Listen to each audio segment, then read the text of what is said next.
Hello mga kayamkis, good morning. Ngayon isi-share ko sa inyo ang daily routine namin ng mama. Dahil nakauwi na ako dito sa Manapla, ako naman ngayon ang tutulong sa kanya.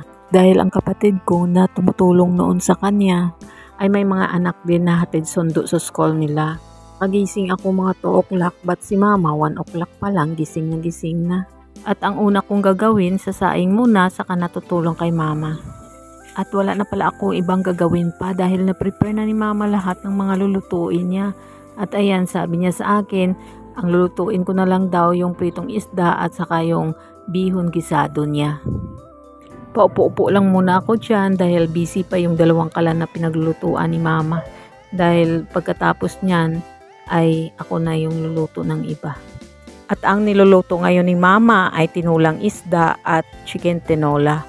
Dahil ako din yung magluluto mamaya ng iba pa. Alam nyo ba mga kayamkits, kahit ilang putahi pa yung lulutuin ni mama, kayang-kaya niya. Dahil mula maliit pa kami, yun ang ginagawa niya. Oh, wow! At hangang-hanga talaga ako dyan kay mama. At ayan, hinatid ko na yung ulam na niluto ni mama sa tindahan ng kapatid ko sa may tabing kalsada. At ito yung labasan ng tindahan niya. At ito naman yung loob ng tindahan niya. Medyo marami-rami pa yung paninda dahil hindi pa nauubos pang bayad sa torko niya. Joke lang. Uy, marinig tayo. At ito pala yung labasan ng kapatid ko papunta sa bahay ni mama. At hindi masyado makita yung daanan dahil madilim pa. At ayan, piniprito ko na yung isda. At si mama may nakalimutan pa. May isa pa siya palang putahi na lulutuin niya.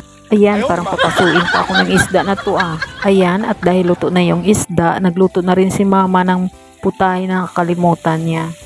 At ayan, dahil eggplant lang yung lulutuin ni mama, gigisahin niya lang, tatakpan, lagyan ng itlog at tapos na. At ayan mga kayamkis, nakaluto na rin ako ng bihon. At ayan, tapos na din yung pagluluto natin. Ihahatid ko na itong mga kayamkits para wala na akong gagawin. At ayan, papitiks-pitiks na lang muna tayo at mamaya na tayo maglinis. At yan pala yung bahay ko mga kayamkits, medyo sira na. Sa tabi lang rin ng bahay ni mama.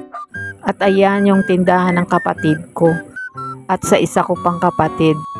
At ito din yung kay mama. At iba-iba yung design ng bahay namin. Mayroong sira-sira, mayroong hindi natapos. At walang bintana yung isa. At hanggang sa muli, God bless!